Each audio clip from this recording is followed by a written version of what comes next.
ವೀಕ್ಷಕರೇ, ಎಲ್ಲ ರೈತ ಬಾಂಧವರಿಗೆ ಇಲ್ಲಿ ಮತ್ತೊಂದು ವಿಡಿಯೋಗೆ ಸ್ವಾಗತ ಅಂತ ತಿಳಿಸುತ್ತಾ, ಹೌದು ವೀಕ್ಷಕರೇ, ಬೆಳೆ ಹಾನಿ ಪರಿಹಾರ ಹಣವನ್ನು ಈಗಾಗಲೇ ಉಳಿದ ರೈತರ ಖಾತೆಗಳಿಗೆ ಬೆಳೆ ಹಾನಿ ಪರಿಹಾರ ಹಣವನ್ನು ಕೊಡಲಿ ಪಡೆದುಕೊಳ್ಳಲಾರದಂತಹ ಪ್ರತಿಯೊಂದು ರೈತರ ಖಾತೆಗಳಿಗೆ ಇವತ್ತು ಕೂಡ ಕೆಲವು ಜಿಲ್ಲೆಗಳಲ್ಲಿ ಇರುವಂತಹ ಪ್ರತಿಯೊಂದು ರೈತರಿಗೆ ನೇರವಾಗಿ ಹಣವನ್ನು ಬಿಡುಗಡೆ ಆಯಿತು.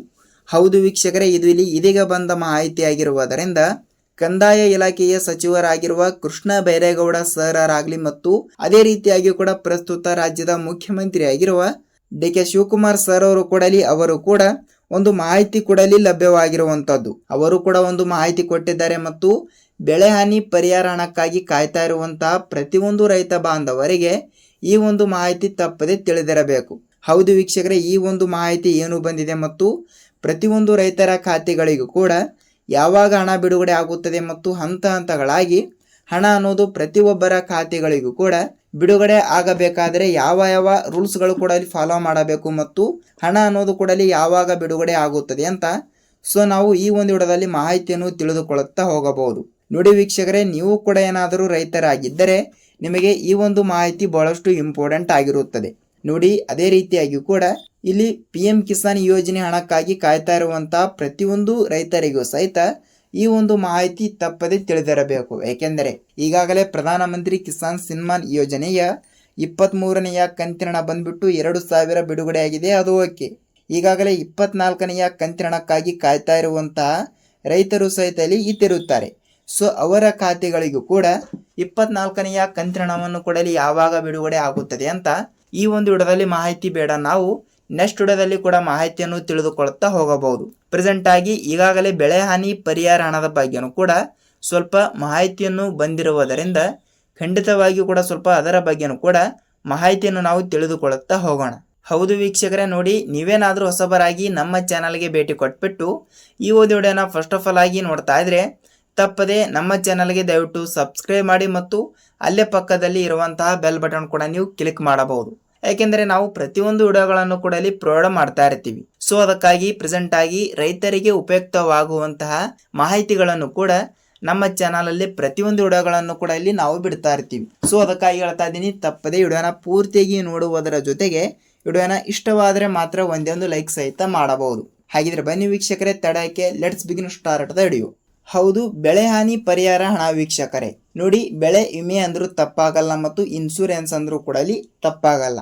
ಅದಕ್ಕಾಗಿ ಬೆಳೆ ಹಾನಿ ಪರಿಹಾರ ಹಣಕ್ಕಾಗಿ ಕಾಯ್ತಾ ಇರುವಂತಹ ಪ್ರತಿಯೊಂದು ರೈತ ಬಾಂಧವರಿಗೆ ಹೌದು ವೀಕ್ಷಕರೇ, ನೋಡಿ ಬೆಳೆ ಹಾನಿ ಪರಿಹಾರ ಹಣ ಅಂದ್ರೆ ಈ ಒಂದು ಹಣವನ್ನು ಪ್ರತಿ ತಿಂಗಳು ಕೂಡ ಹಣವನ್ನು ಬಿಡುಗಡೆ ಆಗಲ್ಲ. ಏಕೆಂದರೆ ಈ ಒಂದು ಹಣವನ್ನು 2025-26ನೆಯ ಸಾಲಿನ ಬೆಳೆ ಹಾನಿ ಪರಿಹಾರ ಹಣಕ್ಕಾಗಿ ಕಾಯ್ತಾ ಇರುವಂತಹ ಬೆಳೆ ನಾಶವಾಗಿರುವ ಕಾರಣದಿಂದ ಪ್ರತಿಯೊಂದು ರೈತರಿಗೂ ಕೂಡ ಈ ಒಂದು ಹಣ ಅನ್ನೋದು ಕೂಡ ಇಲ್ಲಿ ಬಿಡುಗಡೆ ಆಗ್ತಾ ಇರುತ್ತದೆ. ಅದಕ್ಕಾಗಿ ಬೆಳೆ ಹಾನಿ ಪರಿಹಾರ ಹಣಕ್ಕಾಗಿ ಕಾಯ್ತಾ ಇರುವಂತಹ ಪ್ರತಿಯೊಂದು ರೈತ ಬಾಂಧವರಿಗೆ ರಾಜ್ಯ ಸರ್ಕಾರದ ಕಡೆಯಿಂದ ಒಂದು ಭರ್ಜರಿ ಗುಡ್ ನ್ಯೂಸ್ ಜೊತೆಗೆ ಇಲ್ಲಿ ಕಂದಾಯ ಇಲಾಖೆಯ ಸಚಿವರಾಗಿರುವ ಕೃಷ್ಣ ಬೈರೇಗೌಡ ಸರ್ ಅವರು ಕೂಡ ಒಂದು ಮಾಹಿತಿ ಕೂಡ ಕೊಟ್ಟಿರುವಂತದ್ದು. ಜೊತೆಗೆ ಪ್ರಸ್ತುತ ರಾಜ್ಯದ ಮುಖ್ಯಮಂತ್ರಿಯಾಗಿರುವ ಡಿ.ಕೆ. ಶಿವಕುಮಾರ್ ಸರ್ ಅವರು ಕೂಡ ಒಂದು ಮಾಹಿತಿ ಕೂಡ ಕೊಟ್ಟಿರುವಂತದ್ದು. ಹೌದು ವೀಕ್ಷಕರೇ, ಮುಂಗಾರು ಹಂಗಾಮಿನಲ್ಲಿ ಬೆಳೆ ಹಾನಿ ಪರಿಹಾರ ಹಣಕ್ಕಾಗಿ ಕಾಯ್ತಾ ಇರುವಂತಹ 25-26ನೆಯ ಸಾಲಿನ ಅತಿಯಾದ ಮಳೆ, ಅತಿಯಾದ ರಭಸದಿಂದ ಬೀಸುವಂತ ಗಾಳಿ, ನದಿ, ಹಳ್ಳ ಕೊಳ್ಳ ಇಲ್ಲಿ ಈ ರೀತಿ ಬಂದು ಜಮೀನಿನಲ್ಲಿ ಅಂದರೆ ರೈತರ ಜಮೀನಿನಲ್ಲಿ ಇರುವಂತಹ ಬೆಳೆಗಳು ಕೂಡ ನಾಶವಾಗಿರುತ್ತವೆ. ಇದು ಪ್ರಕೃತಿ ವಿಸ್ಮಯ ಅಂದ್ರೂ ಕೂಡ ಇಲ್ಲಿ ತಪ್ಪಾಗಲ್ಲ. ಇದು ಹೇಳಿ ಕೇಳಿ ಬರುವಂತ ಮಾಹಿತಿ ಅಲ್ಲ, ಅಂದರೆ ಹೇಳಿ ಕೇಳಿ ಬರುವಂತ ಈ ಒಂದು ಪ್ರಕೃತಿ ವಿಸ್ಮಯದಿಂದ ಬೆಳೆ ಹಾನಿ ಪರಿಹಾರ ಹಣವನ್ನು ಕೂಡ ಇಲ್ಲಿ ಬಿಡುಗಡೆ ಆಗ್ತಾ ಇರುತ್ತದೆ.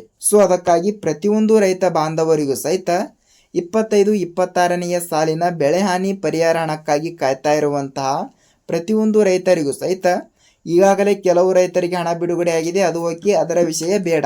ಹಾಗಿದ್ದರೆ ಕೆಲವು ರೈತರಿಗೆ ಇಲ್ಲಿ ₹1 ಹಣ ಅನ್ನೋದು ಕೂಡ ಇಲ್ಲಿ ಬಿಡುಗಡೆನೇ ಆಗಿಲ್ಲ. ಅದರ ಬಗ್ಗೆ ಕೂಡ ಸ್ವಲ್ಪ ತಿಳಿದುಕೊಳ್ಳುತ್ತಾ ಹೋಗೋಣ. ಜೊತೆಗೇನಾಗಿದೆ ಅಂದರೆ ಕೆಲವರಿಗೆ 5ರಿಂದ 6 ಎಕರೆ ಇದ್ದರೂ ಸಹಿತ ಕೇವಲ 8ರಿಂದ 10,000 ರೂಪಾಯಿ ಹಣವನ್ನು ಕೂಡ ಮಾತ್ರ ಬಿಡುಗಡೆ ಆಗಿರುವಂಥದ್ದು. ಈ ರೀತಿ ಹೆಚ್ಚು ಕಮ್ಮಿ ಸಹಿತ ಹಣವನ್ನು ಬಿಡುಗಡೆ ಆಗಿರುವುದರಿಂದ ಯಾವ ಕಾರಣದಿಂದ ಹೀಗೆ ಆಗಿದೆ ಮತ್ತು ರಾಜ್ಯ ಸರ್ಕಾರವು ಕೂಡ ಇಲ್ಲಿ ಬಿಡುಗಡೆ ಮಾಡಿರುವ ಪ್ರತಿಯೊಂದು ಎಕರೆಗೆ 8 ರಿಂದ 15 ಸಾವಿರ ರೂಪಾಯಿ ಮತ್ತು ಪ್ರತಿಯೊಂದು ಹೆಕ್ಟರ್ಗೆ 30 ರಿಂದ 36 ಸಾವಿರ ರೂಪಾಯಿ ಈ ರೀತಿ ಹಣವನ್ನು ವಿಂಗಡಣೆ ಮಾಡಿರುವುದರಿಂದ ಸೊ ಏಕೆ ಇನ್ನೂ ತನಕ ಉಳಿದ ರೈತರ ಖಾತೆಗಳಿಗೆ ಅಷ್ಟಕ್ಕೆ ಹಣ ಬಿಡುಗಡೆ ಆಗಿಲ್ಲ ಮತ್ತು ಕಡಿಮೆ ಹಣವನ್ನು ಕೂಡ ಇಲ್ಲಿ ಬಿಡುಗಡೆ ಆಗಿದೆ ಅಂದರೂ ಕೂಡ ಇಲ್ಲಿ ತಪ್ಪಾಗಲ್ಲ. ಹೌದು, ಯಾವ ಕಾರಣದಿಂದ ಅಂತ ನೀವು ನಮಗೆ ಕೇಳ್ತಾ ಇದ್ರೆ, ಹೌದು ವೀಕ್ಷಕರಲ್ಲಿ, ಬೆಳೆ ಹಾನಿ ಪರಿಹಾರ ಹಣಕ್ಕಾಗಿ ಕಾಯ್ತಾ ಇರುವಂಥವರಿಗೆ ನೋಡಿ ವೀಕ್ಷಕರೇ, ಇಲ್ಲಿ ಏನಾಗಿದೆ ಅಂದರೆ ಸೊ 8 ರಿಂದ 15 ಸಾವಿರ ರೂಪಾಯಿ ಪ್ರತಿಯೊಂದು ಎಕರೆಗೆ ಬಿಡುಗಡೆ ಆಗಿರುವಂಥದ್ದು, ಅದು ಓಕೆ. ಆದರೆ ಕೆಲವರಿಗೆ ಕೇವಲ 4 ರಿಂದ 5 ಸಾವಿರ ಈ ರೀತಿ ಹಣವನ್ನು ಬಿಡುಗಡೆ ಆಗಿರುವುದರಿಂದ ಸೊ ಒಟ್ಟಿಗೆ 8 ರಿಂದ 15 ಸಾವಿರ ರೂಪಾಯಿ ಹಣವನ್ನು ಕೂಡ ಏಕೆ ಬಿಡುಗಡೆ ಆಗಿಲ್ಲ ಅಂದರೂ ಕೂಡ ಇಲ್ಲಿ ನೀವು ಕೇಳ್ತಾ ಇರ್ತೀರಿ. ಹೌದು ವೀಕ್ಷಕರೇ, ಅವರು ಮಾಡಿರುವಂಥ ಮಿಸ್ಟೇಕ್ ಆದರೂ ಏನು ಮತ್ತು ಅವರಿಗೆ ಇನ್ನು ಮುಂದೆ ಹಣವನ್ನು ಅಂದರೆ ಲೈಕ್ ಪೆಂಡಿಂಗ್ ಹಣವನ್ನು ಕೂಡ ಬಿಡುಗಡೆ ಆಗುತ್ತದೆಯಾ ಇಲ್ವಾ ಅಂತ ನೀವು ನಮಗೆ ಕೇಳ್ತಾ ಇರ್ತೀರಿ.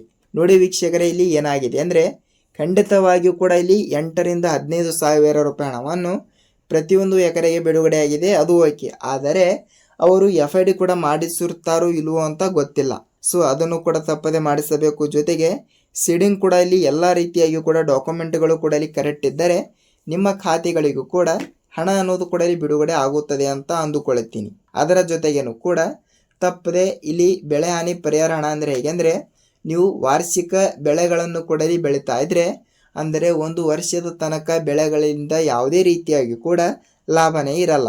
ಅಂದರೆ ಅಂಥ ಬೆಳೆಗಳಿಗೂ ಕೂಡ 15 ಸಾವಿರ ರೂಪಾಯಿ ಹಣ ಪ್ರತಿಯೊಂದು ಎಕರೆಗೆ ಬಿಡುಗಡೆ ಮಾಡಿರುವುದರಿಂದ ಕೆಲವು ರೈತರಿಗೆ ಇಲ್ಲಿ ಏನಾಗಿದೆ ಅಂದರೆ ಕೇವಲ 3 ತಿಂಗಳಿನ ಬೆಳೆ ಮತ್ತು 6 ತಿಂಗಳಿನ ಬೆಳೆ ಈ ರೀತಿ ಹಣವನ್ನು ಕೂಡ ಇಲ್ಲಿ ಚಿಕ್ಕ ಚಿಕ್ಕ ಅಮೌಂಟನ್ನು ಕೂಡ ಇಲ್ಲಿ ಬಿಡುಗಡೆ ಆಗ್ತಾ ಇರುತ್ತದೆ. ಸೊ ಅದಕ್ಕಾಗಿ ಹೇಳ್ತಾ ಇದ್ದೀನಿ, ನೀವು ಕೂಡ ವಾರ್ಷಿಕ ಆದಾಯವನ್ನು ಪಡೆದುಕೊಳ್ಳಬೇಕಾದ್ರೆ ಅಂದರೆ ವಾರ್ಷಿಕ ಬೆಳೆಗಳನ್ನು ಕೂಡ ಹಾಕಿ ಪ್ರತಿಯೊಂದು ಎಕರೆಗೆ 15 ಸಾವಿರ ರೂಪಾಯಿ ಹಣವನ್ನು ಪಡೆದುಕೊಂಡಿರುವಂತಹ ರೈತರು ಸಹಿತ ಇಲ್ಲಿ ಇದ್ದಿರುವಂಥದ್ದು. ಸೊ ಅದಕ್ಕಾಗಿ ಹೇಳ್ತಾ ಇದ್ದೀನಿ, ನೀವು ನಿಮ್ಮ ತಾಲೂಕಿನಲ್ಲಿ ಇರುವಂತಹ ರೈತ ಸಂಪರ್ಕ ಕೇಂದ್ರ ಇಲ್ಲವಾದರೆ ಕೃಷಿ ಇಲಾಖೆ, ಸೊ ಎರಡರಲ್ಲಿ ಒಂದು ಕಚೇರಿಗೆ ನೀವು ಒಂದು ಸಲ ಭೇಟಿ ಕೊಟ್ಬಿಟ್ಟು ತಪ್ಪದೆ FID ಕೂಡ ತಪ್ಪದೆ ಮಾಡಿಸಿದ್ದೀರಾ ಇಲ್ಲವಾ ಅಂತ ಒಂದು ಸಲ ನೀವು ತಪ್ಪದೆ ಪರಿಶೀಲಿಸಿ. ಎಲ್ಲರೂ ಕೂಡ ಇಲ್ಲಿ FID ಕೂಡ ಮಾಡಿಸಿದ್ದೀರಿ ಅಂತ ಅಂದುಕೊಳ್ಳುತ್ತೀನಿ. ಒಬ್ಬೊಬ್ಬರ FID ಕೂಡ ಇಲ್ಲಿ ಕ್ಯಾನ್ಸಲ್ ಆಗುವ ಸಾಧ್ಯತೆ ಇರುತ್ತದೆ. ಏಕೆಂದರೆ ನೋಡಿ ವೀಕ್ಷಕರೇ, ನಿಮ್ಮ ಆಧಾರ್ ಕಾರ್ಡ್ನಲ್ಲಿ ಸ್ವಲ್ಪ ಏನಾದರೂ ನೇಮ್ ಮಿಸ್ಪ್ಯಾಚ್ ಆಗಿರುತ್ತದೆ ಮತ್ತು ನಿಮ್ಮ ಪಹಣಿ ಉತಾರಿಯಲ್ಲಿ ಮತ್ತು ನಿಮ್ಮ ಬ್ಯಾಂಕ್ ಖಾತೆಯಲ್ಲಿ ಈ ರೀತಿ ಏನಾದರೂ ಒಂದು ಸ್ಪೆಲ್ಲಿಂಗ್ ಅನ್ನು ಕೂಡ ಇಲ್ಲಿ ಮಿಸ್ಪ್ಯಾಚ್ ಆದರೂ ಕೂಡ ಯಾವುದೇ ರೀತಿಯಾಗಿ ಕೂಡ ಇಲ್ಲಿ FID ಅನ್ನೋದು ಕೂಡ ಇಲ್ಲಿ ಆಗಿರಲ್ಲ. ಸೊ ಅದಕ್ಕಾಗಿ ಹೇಳ್ತಾ ಇದ್ದೀನಿ, FID ಕೂಡ ಆಗಿದೆಯಾ ಇಲ್ವಾ ಅಂತ ಒಂದು ಸಲ ನೀವು ತಪ್ಪದೆ ಪರಿಶೀಲಿಸಿ ಮತ್ತು ನಿಮ್ಮ ಬ್ಯಾಂಕಿಗೆ ನೀವು ಒಂದು ಸಲ ಭೇಟಿ ಕೊಟ್ಬಿಟ್ಟು ಈ KYC ಕೂಡ ಮಾಡಿದ್ದೀರಾ ಇಲ್ವಾ ಅಂತ ಅದನ್ನು ಕೂಡ ಒಂದು ಸಲ ಪರಿಶೀಲಿಸಿ. ನಿಮಗೆ ಎಲ್ಲ ರೀತಿಯಾಗಿಯೂ ಕೂಡ ಮಾಹಿತಿ ಕೂಡ ದೊರಕುತ್ತಾ ಹೋಗುತ್ತದೆ. ಹೌದು ವೀಕ್ಷಕರೇ, ಈ ರೀತಿ ಒಂದು ಮಾಹಿತಿ ಕೂಡ ಲಭ್ಯವಾಗಿರುವುದರಿಂದ ಪ್ರತಿಯೊಂದು ಫಲಾನುಭವಿಗಳಿಗೆ ಇಲ್ಲಿ ರೈತರಿಗೆ ಉಪಯುಕ್ತವಾಗುವಂಥ ಮಾಹಿತಿ ಇದಾಗಿದೆ ಅಂತ ಅಂದುಕೊಳ್ಳುತ್ತೀನಿ. ಖಂಡಿತವಾಗಿಯೂ ಕೂಡ ಸಂಪೂರ್ಣವಾದ ಮಾಹಿತಿ ತಿಳಿದುಕೊಂಡಿದ್ದೀರಿ ಮತ್ತು ಈ ಒಂದು ವಿಡಿಯೋನ ಪೂರ್ತಿಯಾಗಿ ನೋಡಿದರೆ ವಿಡಿಯೋನ ಇಷ್ಟವಾದರೆ ಮಾತ್ರ ಒಂದೇ ಒಂದು ಲೈಕ್ ಸಹಿತ ಮಾಡಬಹುದು. ನಾವು ಇದೇ ರೀತಿಯಾಗಿ ಕೂಡ ಮತ್ತೊಂದೇನಾದರೂ ರೈತರಿಗೆ ಉಪಯುಕ್ತವಾಗುವಂಥ ಮಾಹಿತಿ ಜೊತೆಗೆ ಇಲ್ಲಿ ಮತ್ತೊಂದು ವಿಡಿಯೋದಲ್ಲಿ ಭೇಟಿ ಆಗೋಣ ವೀಕ್ಷಕರೇ. ಅಲ್ಲಿಯ ತನಕ ಎಲ್ಲರಿಗೂ ಧನ್ಯವಾದ.